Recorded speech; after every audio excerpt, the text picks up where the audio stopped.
seeds on the ground. They'll find a way when they can plan it out. Then we'll stand around again, again, again, and we can work it out. Hey, salut tout le monde! Allô! Hey, ça fait longtemps qu'on avait hâte de vous présenter la basilic. Elle est prête. Hein? Fait que moi et Pat, on va vous montrer ça. C'est la basilic qu'on va transformer pour vous de différentes façons tout à l'heure. Un plan seulement. Alors, qu'est-ce qu'on va faire avec ça, ma belle Pat? Qu'est-ce qu'on va faire? Premièrement, on va vous concocter une petite recette de pesto maison. Par la suite, bien, on va vous montrer, on conserve ça comment? Parce qu'il y en a beaucoup, hein? Le basilic, aïe, gros. Ben, il faut le conserver à ce temps. Fait qu'on va vous donner des petits trucs. Oui, on va vous donner des petits trucs. On va aussi vous montrer comment la couper convenablement pour qu'elle puisse repousser des feuilles et qu'on ne soit pas obligé de repartir un plan complètement. Donc, il y a des petits trucs qu'on va vous montrer à ce niveau-là. Et tantôt, ben, les pâtes popotes pour vous. Restez là. Bye! Allô, allô! Nous sommes rendus à l'étape de la coupe-coupe de la touffe. Donc, voilà. Ici, ben, regardez bien, là, dans le plan de basilic, vous voyez ici, il y a des mini-pousses. Donc, l'idéal, c'est de couper notre basilic avant la pousse. Ça n'empêche pas qu'on... Après. Ah ben oui, c'est après, parce que Oh, sinon on coupe la petite pousse. super! Ben oui, là. Donc, ça n'empêche pas qu'on puisse couper des feuilles comme ça autour. Donc, encore ici, on a une pousse. Fait qu'on y va toujours d'en haut en bas. On va cueillir ce qu'on a de besoin, en fait. Et on va laisser le reste là pour que ça puisse repousser et nous fournir encore de la basilic. Alors ici, on peut le prendre, par exemple. Si on va ici, je ne sais pas si les gens voient bien, mais regarde, la pousse est ici, Patricia. Ici. Donc là, on peut prendre toute cette partie-là. Et voilà. Fait que tantôt, on va vous montrer tout ce qu'on a cueilli avec ce beau plan-là qui a 3 mois seulement. Ça sent bon, hein? C'est C'est tellement malade. incroyable. Fait que voilà. Fait que tantôt, je vais vous montrer la quantité exacte et on va faire des transformations avec les popotes des pâtes. À tantôt! Got a phone in my pocket, feeling alright. I don't have a note, you don't have a thing to say to me. Let's hear it out.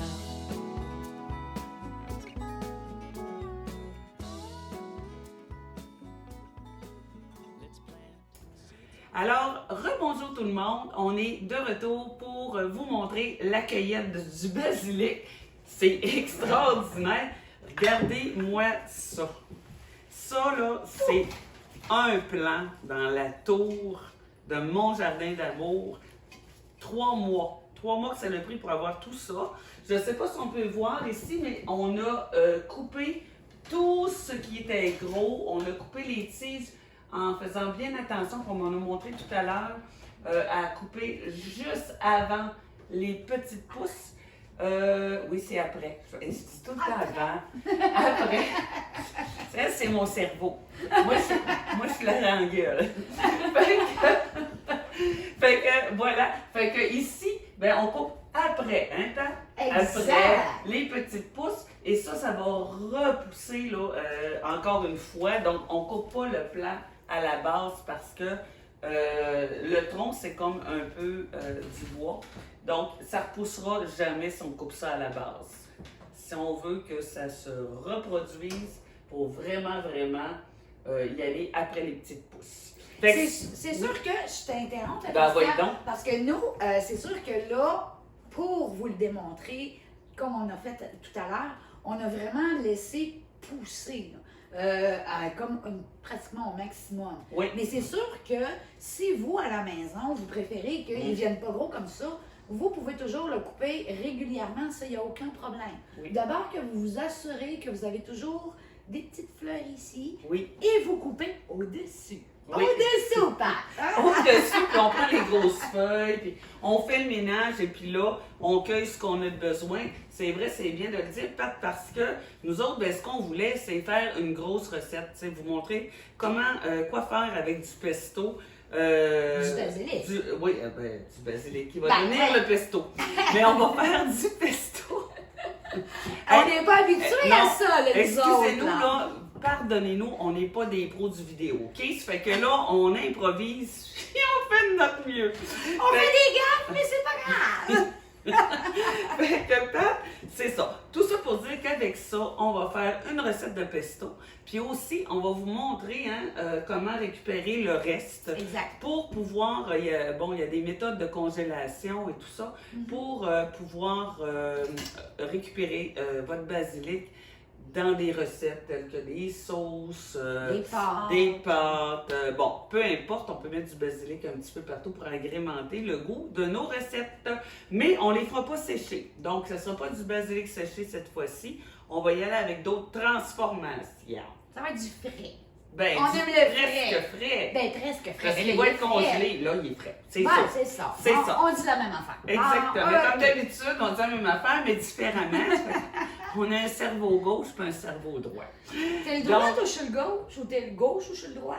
C'est une bonne Oh. question. On va réfléchir à ça. En tout cas, t'es mon petit nain de jardin.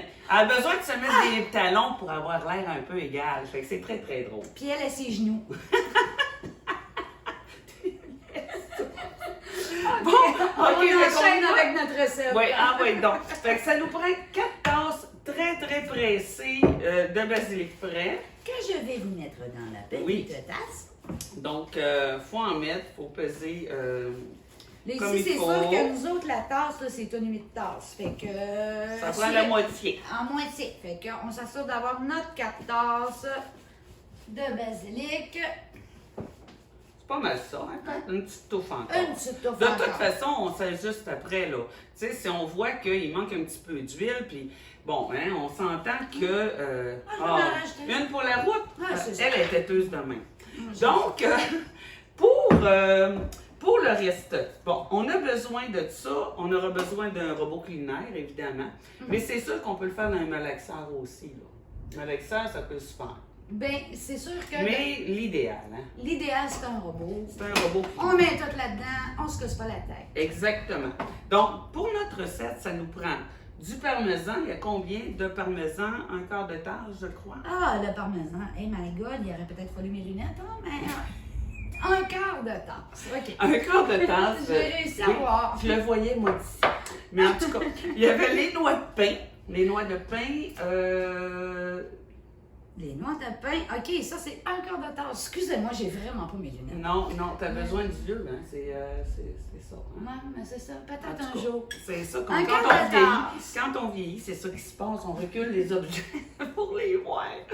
Mais la gousse d'ail, je le sais. Une Une gousse d'ail. hachée. On a ici du jus de citron qu'on a combien? 2 cuillères à table, hein? Oui, C'est 2 ça? cuillères à soupe. À table, pas à soupe, c'est pareil. Ah, ben, on dit encore la même affaire. C'est ça. C'est ça. Comme d'habitude. Et ensuite, on a l'huile d'olive qui est... attends. 3 quarts de tasse. 3 quarts de temps. Tu vois, moi, je l'ai appris par cœur avant un petit peu, Patricia. Ouais, mais J'aurais tu pas de l'avais- l'air- tu le Moi, savais j'aurais pas. pas de l'air de ce que tu as l'air, là, présentement. Mais En tu le tout cas, savais pas non plus. fait que tout ça pour dire que on va mettre dans notre robot culinaire, bon, le parmesan. On va mettre les... Gna. Ah, toi, c'est vrai que je fais pas ça comme il faut. Après ça, les noix de pain. Après ça, on va mettre le jus de citron. On va mettre notre ail.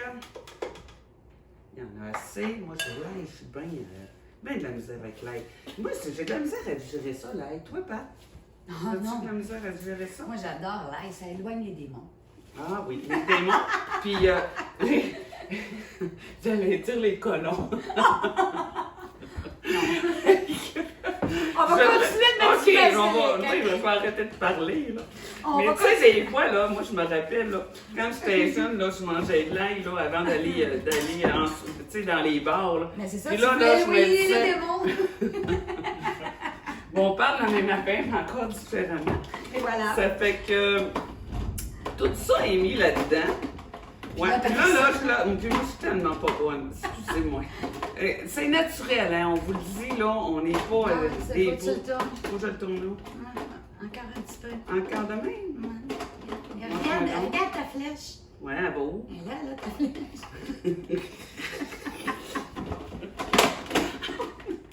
Merci. Ah! On l'a! Hein? Avec- Fait que, tranquillement, on va parler un peu plus fort, mais vous voyez bien que mon robot culinaire fonctionne. Et on va rajouter l'huile d'olive en boulet de temps en temps. Voilà, ça reste un peu ça. On va attendre. Maintenant, on va garder la texture assez plate. Donc, on a regardé qu'est-ce que ça a l'air. Oui, là, on va faire un petit brassage pour tout racler, tout ce qui se trouve Tu me demandes autour. de faire ça, c'est parce qu'après, je serais plus capable de mettre le couvert. Ben oui, on va réussir. OK, Là, go. on va tout racler. On va essayer d'aller... tout- Racler. racler. Ben, je te gère. C'est un beau râteau. C'est un beau râteau, ça. Ben oui. Bon, fait que là, on va essayer d'aller racler autour pour essayer Oui. de tout aller chercher. Hey, je l'ai eu! Et voilà. Champion. On y va. On va tout à coup dans les allées. Donc, l'huile d'olive, ça va être bon. Ah non, écoute. Regarde, c'est pas nouveau cette recette-là, là. Tout le monde connaît. C'est pas notre recette perso, là. C'est Oui. une recette. On l'a adapté perso, là. Oh, par- Dieu. Excusez. Mais... Donc, envoie, gratte-nous ça avec le râteau. OK, là, c'est bon. Parfait. On continue de ranger. Ensuite, on y en manque un peu encore. Ben oui, manque de lait. Oui. Will. Dolly. Dans le will, dans le will. Ah, Dans d'accord. le will, dans le will. Will. OK, Ouais. vas-y. Ah.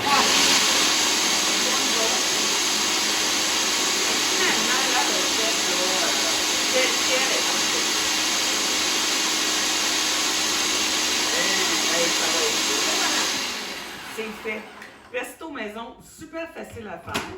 Beaucoup moins cher qu'en marché. En plus, ben, ça repousse dans la tour à la maison. Donc, belle façon d'économiser. Puis pour économiser, moi et Patricia, on est des adeptes de récupération. Fait que on aime ça, reprendre, récupérer les choses qui existent. Comme par exemple ici, ça c'est des enveloppes d'œufs. Ils sont en plastique. On s'en sert soit pour faire des cherry blossom maison, ça fonctionne super bien. Mais là, on va mettre le pesto dedans. Exact. Donc, voilà. Je vais demander à Patricia de brasser ça. On va mettre ça dans le fond de nos... Donc, on va souligner ça comme ça. Oui. Ça va aller vraiment mieux pour tout, après ça, transférer notre pesto directement. Je te laisse faire, Pat. Oui, pendant ça, tu vas nous préparer les petits... Bon, puis là, il faut dire aussi que quand on fait geler du pesto, OK, ça peut noircir le dessus, hein, le pesto, là, quand on fait que la manière d'éviter ça, c'est qu'on remplit nos petits, ça peut être des cubes de glaçons, là, pour faire des cubes de glaçons, là, il y en a, on a toujours ça à la maison, là, ça peut être ça aussi, là, on n'est pas obligé de prendre les petits plats, là, d'œufs, là, mais on met un filet d'huile par-dessus, Exactement. on va le montrer Quand on va avoir tout à l'heure. terminé, c'est ça, on va tout vous montrer ça. Dans le fond, c'est pas compliqué. On remplit nos petits crus, hein, avec notre petit pesto maison qu'on a fait. L'important, Pat, Oui, qu'on voulait montrer aujourd'hui, dans le fond, c'est comment on peut récupérer ce qu'on cultive, ce qu'on récolte de notre tour oui, pour le conserver par la suite. Parce que c'est important, parce que bon, oui, on a une belle tour, ah wow, c'est magnifique, mais il faut apprendre comment qu'on peut conserver nos trucs par la suite. Là, parce Oui. qu'on ne veut pas perdre tout ça. Là. Non, ben On n'a c'est pas tout précieux. ce travail-là. On ne fait pas tout ce travail-là pour après ça, pas profiter de nos récoltes. Fait que nous, ben c'est ça. Le but de ces petites vidéos-là, justement, ça va vous faire apprendre comment Apprendre ou transformer. Ben, vous donner des vous idées. donner parce des que, idées, tu sais, parce bon. qu'apprendre, tout le monde sait. Mais nous, on va donner des petites idées, des petits trucs. Oui, parce que sérieusement, ça. Beaucoup. Bon, il y a certains légumes ou fines herbes qui vont produire plus que d'autres, hein, parce que, évidemment, comme dans un jardin, ben, la salade, elle va pousser à plusieurs reprises à force de la couper et tout ça. Comme là, ben regarde, ce qui est merveilleux, là, regarde mon fraisier, mais j'ai 2 plants de fraises là, qui s'en viennent, là, que j'ai pollinisés. Ici, j'ai des... regardez-moi ça, il y a un petit piment là, qui est en train de pousser, là, puis j'ai plusieurs fleurs et j'ai des tomates qui s'en viennent aussi. Et là, ben, on va vous expliquer combien de temps ça a pris avant que ça pousse, puis c'est quoi le roulement à faire pour pouvoir s'autosuffire toute l'année, là. Parce que on s'amuse, on essaye, il y a des choses qui fonctionnent moins, il y a des choses qui fonctionnent beaucoup. Quand je parle fonctionne moins, je vais parler des concombres, par exemple, parce que les concombres, c'est très gourmand. Donc, c'est sûr que si on met plein de concombres dans la tour, qu'on ne se limite pas à au moins 2 plants, ben on risque de l'échapper un petit peu. Et c'est ce qui m'est arrivé. J'ai été gourmande parce que je voulais avoir des cocombres. Elle aime les cocombres. Ben j'aime ça, les cocombres. Mais c'est ça, il faut y aller avec un roulement plus, plus basique, plus mollo. Puis c'était mieux de le faire rouler souvent. De toute façon, est-ce qu'on mange des cocombres à tous les jours ou à chaque semaine? Pas tout le temps, hein, Pat? Non. Fait que c'est le fun, la variété. Ça fait qu'on fait rouler un petit peu notre tour comme ça. Donc là, Patricia, t'as terminé avec Exact. le remplissage de nos petits... De nos petits cocos. Ça vous donne un petit peu là, Ben, l'idée des Puis quantités c'est que ce qui ça est- peut vous oui, donner. Exact. Puis ce qui est le fun là-dedans, Patricia, aussi, là, c'est que, tu sais, quand on achète du pesto au marché, souvent, il y a un périmé. Hein? Fait que, bon, ça aussi, on peut le congeler, là. Hein? C'est, parce que le but, c'est d'économiser le plus possible. Fait que si on préfère en acheter au marché, qu'on n'a pas de tour, ben on peut toujours les faire congeler. Mais c'est encore mieux quand on peut le faire pousser parce que t'as pas besoin de les acheter. Puis ça coûte presque rien faire ça, là. Vraiment presque rien. Et on n'a pas besoin tout le temps de beaucoup. Ça fait que quand c'est en pot, c'est en individuel, ben on sort ce qu'on a besoin. Exactement. Fait que- Exactement. Tu veux faire une petite recette de pâte au pesto.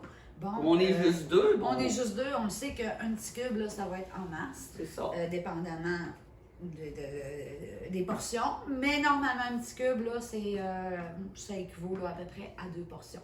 Fait que dans notre petit 4 tasses de basilic qu'on a fait avec les ingrédients puis les quantités qu'on vous a données, dans le fond, si vous regardez ça, vous êtes bon pour 20 portions de pâte ou quoi que ce soit. Fait que, 20 portions de pesto. en tout cas, Exactement. pour faire des recettes. Donc, tout ce qu'il va rester à faire, c'est d'ajouter un petit peu d'huile sur le dessus pour ne pas que ça noircisse. Exactement. Puis après ça, ben, on met ça au congélateur. Exactement. Et C'est ça. On prend juste une petite tasse, on fait juste rajouter un petit peu d'huile sur le dessus pour que ça recouvre le pesto. Puis Oui. après ça, on est prêt à mettre ça au congélateur. C'est pas plus compliqué que ça. bon, ben ça, c'était la première étape qui était le pesto maison pour notre basilic. Puis on vous revient avec les autres façons de récupérer les feuilles de basilic et s'en servir pour des recettes ultérieures. T'as pas le choix de revenir parce que t'as-tu vu tout ce qui nous reste? Ah, ça n'a pas de bon sens. J'en reviens pas. Ben, c'est ça. C'est vraiment hot. Fait que, on se revoit tantôt. Merci. Bye! Oh, let's air it out.